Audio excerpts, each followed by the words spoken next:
안녕하세요. 절대값TV의 명품 PD 한 PD입니다. 자, 태형건설의 워크아웃 신청. 자, 이 사건을 놓고 보면 참 여러 가지로 우리가 생각을 해봐야 돼요. 자, 이 생각의 출발점은 원희룡 국토부 장관의 둔촌주공 살리기였어요. 그때부터 전면 규제 완화를 했어요. 그죠? 그리고 PF의 부실을 봉합을 하고 그냥 간 거야. 부실한 것을 봉합을 하고 그냥 넘어간 거예요. 자, 결과가 어땠냐라는 거죠. 결과가 어땠냐. 자, 대마가 죽었고, 그죠? 태형이라는 도급순위 16위, 대한민국의 16위 업체가 엄청난 부실로 워크아웃 들어가서 지금 뭐 방송국도 팔아야 될 상황이고, 그죠? 그 다음에, 원희룡 국토부 장관이 이제 퇴임하고 나서 이 사건이 터졌다라는 거죠. 그러니까 원희룡 국토부 장관이 이 부동산 정책, 추경호 경제팀과 함께 했던 부동산 경제팀은 결국 실패했다라는 것을 이 태형의 부도가 아니죠. 워크아웃 사태가 상징해 주는 것 같아요. 그렇죠. 결국은 전면 규제 완화해서 둔촌주공을 살렸지만 지방의 아파트는 싸그리 죽었다라는 거야. 지방의 아파트는 싸그리 죽었다. 그리고 서울의 분양가는 폭등했다. 결국 분양가가 폭등하니까 다른 수도권에 있는 아파트, 지방에 있는 아파트도 덩달아 분양가가 올라갔잖아요. 그 바람에 더 분양이 안 되고 결국은 부동산 정책의 결과는 이런 참혹한 결과를 냈다라는 거야. 자, 문제는 뭐냐면 이 태형건설이 무너지는 게 문제가 아니라 그 이후에 문제가 더 크다라는 거예요, 사실은. 자, 이거를 지금 정부가 어떻게 막을까 아주 고육지책인 것 같아요. 고육지책. 뒤에서 보겠지만 사실 도급순위 16위 업체가 쉽게 말해서 미수를 친 거잖아요. 앞으로 사업을 벌리겠다라고 3조를 때려박은 거야. 3조를. 그죠? 막 사업 부지를 확보하고 뭐 그런 거잖아요. 자기 돈 없이. 그죠? PF를 통해서 3조를 빌린 거잖아. 자기 자본 없이. 자기 자본은 뭐 얼마나 됐겠어요. 그죠? 현금 보유율이 얼마나 됐겠냐고. 그죠? 예를 들어 잘해야 뭐 1조. 그죠? 잘해야 몇천억일 거 아니에요? 근데 뭐 3배 내지 5배 미수를 친 거야. 제가 어제도 얘기했지만 결국은 이런 건설회사들의 PF, 자, 이것은 일반 투자자들이 이 갭 투자하는 거고 똑같은 거야. 이 법인이 큰 회사가 갭 투자한 거야, 결국은. 그런 거 아니겠어요? 자기 돈 안 가지고 사업을 벌려가지고 그것을 팔아 먹으려다가 결국은 이 금리가 올라가고 경제가 침체하면서 매수세가 사라지면서 그 사업장이 진행이 안 된 거잖아요. 그죠? 자, 그러니까 얼마나 역으로 생각해 보면 얼마나 갭 투자하는 사람들이 위험한 일을 하고 있는가를 알 수 있는 거야. 그래도 기업은 워크아웃이나 아니면 자기 모회사가 튼튼하면 커버가 되잖아요. 그죠? 근데 개인은 그게 안 된다고 그냥 바로 신용불량자가 되는 거야. 그래서 내가 갭 투자가 위험하다는 얘기를 매번 하는 거야, 매번. 자, 이렇게,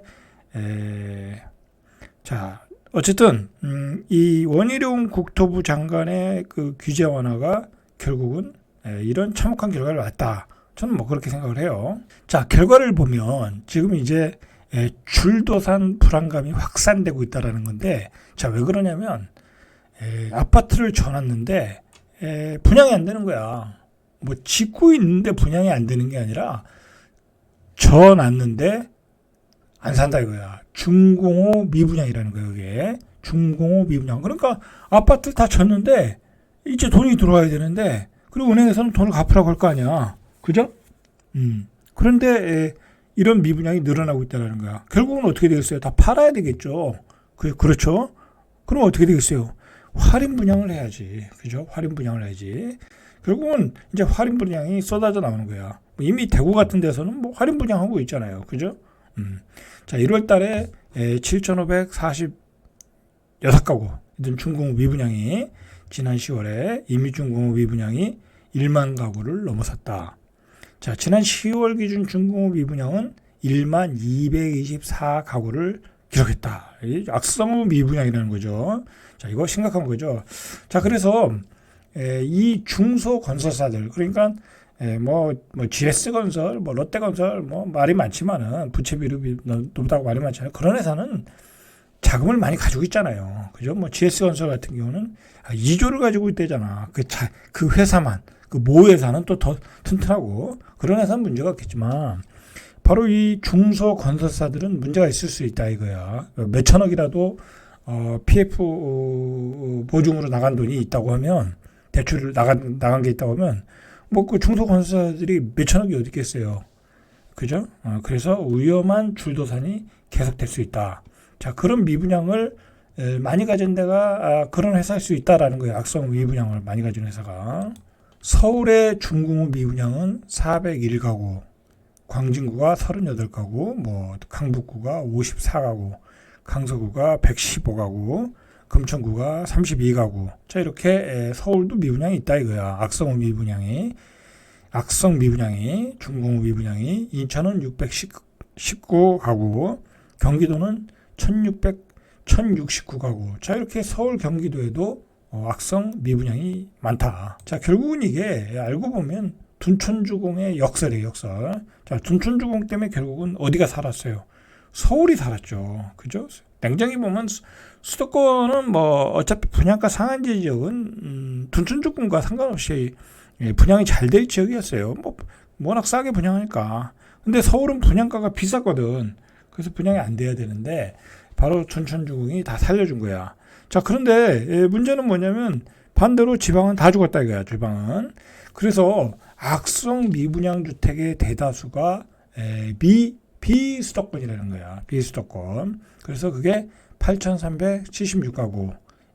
바로 이 비수도권의 대부분의 물량을 중소건설사들이 가지고 있다는 거야. 그죠?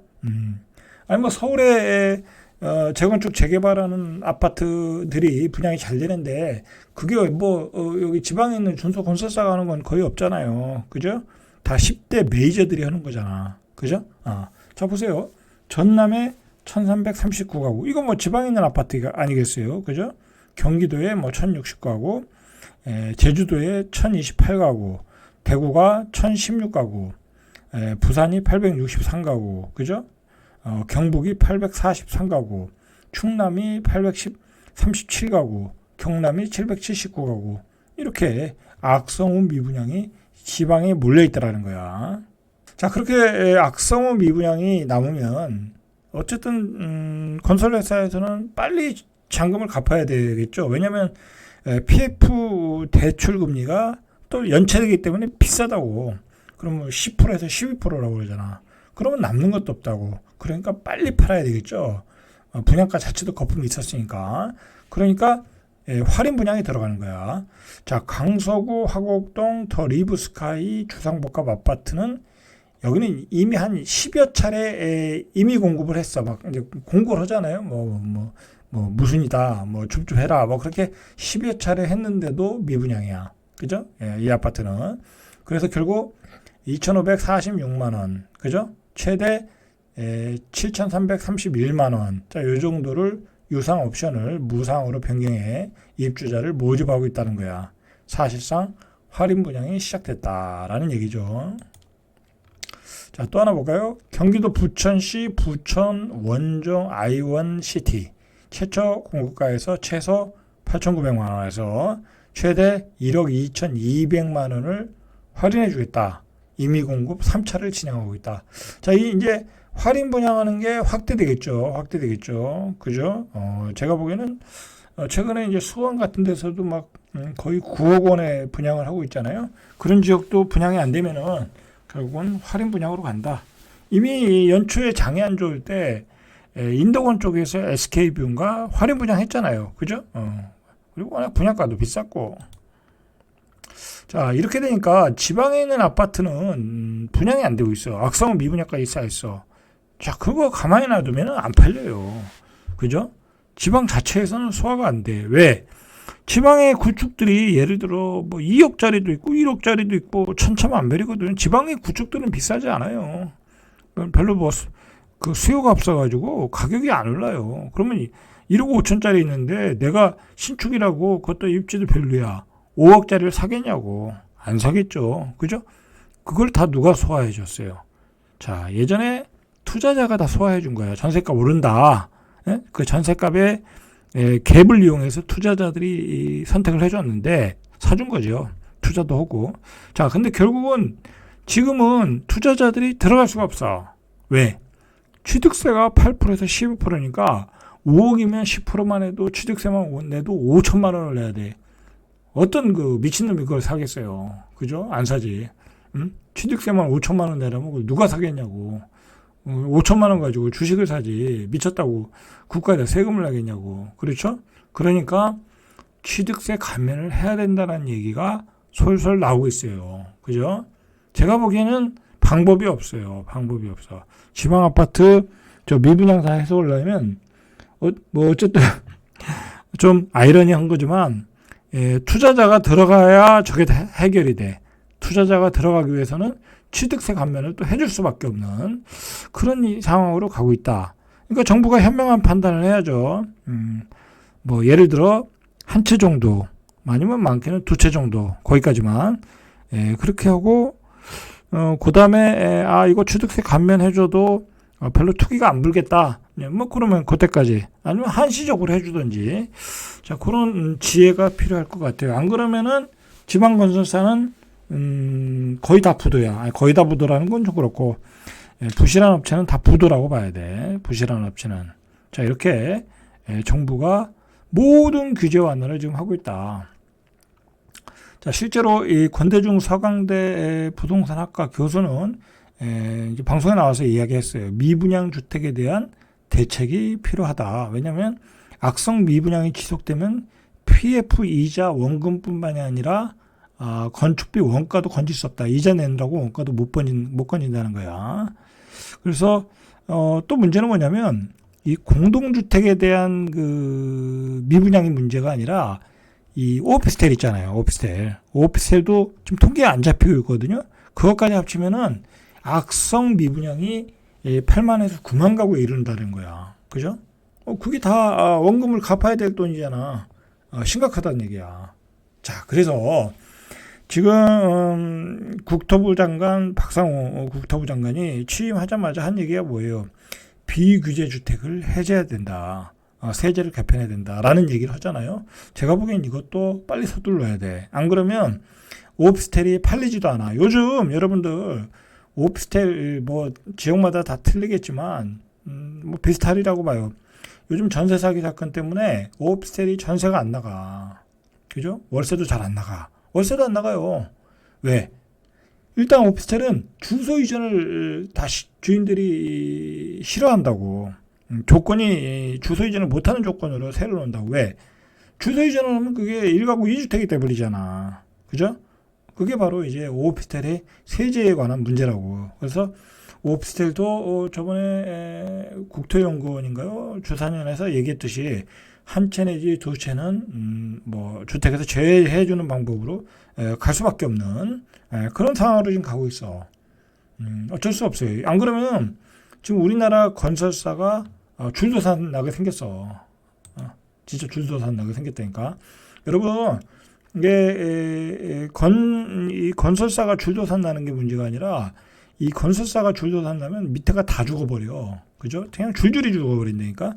거기서 일하는 노동자들 일자리가 없어지는 거죠. 그 사람들 완전히 다 뭐 이제 가족들도 못 먹여 살리는 거죠. 자영업도 안 되는 거죠. 그리고 부동산도 안 되는 거죠. 이사업자도 안 되는 거죠. 그냥 우리나라의 경제 축의 하나가 무너지는 거야. 그죠? 빨리 세제 개편이 필요한 시점인 건 맞아요. 맞다. 악성 미분양이 늘어나면 결국은 자금난에 빠질 수밖에 없다. 자금난에 빠질 수밖에 없다. 그리고 지금 연체이자가 산더미처럼 쌓이고 있다라는 거죠. 자, 이게 문제는 뭐냐면 여러 가지로 문제가 있어요. 지금 프로젝트 파이낸싱이 이 태양건설만 해도 지금 이것 때문에 증권사들도 물렸어. 뭐 대형증권사, 뭐 NH증권 뭐 그런 데는 상관없지만 소형증권사도 여기서 돈놀이를 했거든요. PF 쪽에 대출해줘서 이 고이율의 이자를 받아먹었다고 짭짤하니까 받아먹었는데 결국은 그 증권사들도 지금 잘못하면 부도나게 생겼어. 부도나게. 그렇지 않겠어요? 뭐 예를 들어 뭐 한 5천억 정도, 3천억 정도 조그만 소형 증권사가 물리면은 그것도 대책이 없는 거야. 자, 증권사도 위험해지고 있다. 자, 요즘 이제 건설사도 문제가 있는 회사들이 나오고 있어요. 이 부채가 많은 회사. 문제가 있는 거지 뭐 어떻게 되는지는 몰라요. 어쨌든 부채 비율이 높다. 이 신세계 건설도 부채 비율이 467%로 뭐 고위험군이다. 뭐 그런 얘기가 나오고. 자, 시공능력 19위 코오롱 글로벌. 자, 시공능력 19위야. 코오롱 글로벌. 자, 이 회사도 모 회사는 튼튼하니까 어떻게 되겠죠. 그죠? 근데 어쨌든 부채 비율이 313%고 미착공 PF 우발 채무 규모가 6,121억. 자, 요 정도 뭐 태형은 3조가 넘었죠. 그거보다는 적은데 코오롱이 막을 수 있는지 없는지는 이제 더 두고 봐야 되겠죠. 자, 보유한 현금 자산에 2,377억. 그러니까 그래도 현금이 2,377억 원 있으면 뭐 이 정도는 막을 수 있겠네요. 그죠? 뭐 코오롱 정도 되는 그룹이면 이제 신문에서 떠벌리는 것 같아요. 어쨌든 이런 회사들보다는 뭐 신세계 건설도 모회사가 튼튼한 회사니까 문제가 없겠죠. 이 신문에 나오는 회사들보다는 신문에 안 나오는 조그만 건설사들이 문제죠. 그죠? 자, 그래서 지금 국토부 장관은 그냥 모든 정책을 쏟아내고 있어. 여러분들 요즘 그거 아세요? 이 건설에 관해서 굉장히 요즘 건설주들이 폭락이잖아요. 요즘 폭락. 뭐 그냥 하도 PF 때문에 부도난다니까 막 그냥 줄줄 빠지고 있어. 주식들이 가격이 막 다른 지수는 올라가는데 그러다 보니까 정부 쪽에서는 굉장한 그 규제 완화, 뭐 건설 경기 활성화 정책을 내놓고 있어요. 이 반대로는 그러니까 엄청난 호재를 내놓고 있어. 그죠? 그러니까 부도만 안 난다는 보장만 있다면 지금 건설주를 사면 왔다지. 그죠? 왔다죠. 자, 보세요. 박상우 장관이 뭐라고 그랬냐면 내년 1분기에 건설과 토목에 잡혀있는 예산 30%를 집행하겠대. 1분기에. 많이 집행한다는 거죠. 그죠? 이제 PF 때문에 이 자금을 융통해 주겠다라는 거고, 그 다음에 윤석열 대통령도 얼마 전에 그 서울시에 있는 재건축 규제 완화 안전진단을 추진위원회에 앞서서 뭐 할 수 있게 만들어라 뭐 그런 걸 했고, 그래서 그 국토교통부 내에 어떤 팀을 만들어서 재건축 규제 완화에 대한 지금 규제 완화 방안을 지금 짜고 있잖아요. 그래서 내년 1월 달이나 2월 달에 전면적인 아주 그 획기적인 대책이 나온대잖아. 그러다가 1기 신도시 특별법 통과됐지. 이게 건설주는 그리고 3기 신도시 앞으로 더 빠르게 촉진한다고 그랬지. 사실은 굉장히 많은 호재들이 나오고 있어. 어떻게든 건설사 살리려고. 어쩔 수 없는 거예요. 그리고 모든 대책 규제 완화를 동원하고 있어. 지금 취득세 완화까지 나오고 있거든요. 어쩔 수 없어. 지금 아주 긴급한 상황이야. 지금 돌아가는 게. 자, 오늘은 여기까지. 이상 절대값TV의 명품 PD 한 PD였습니다.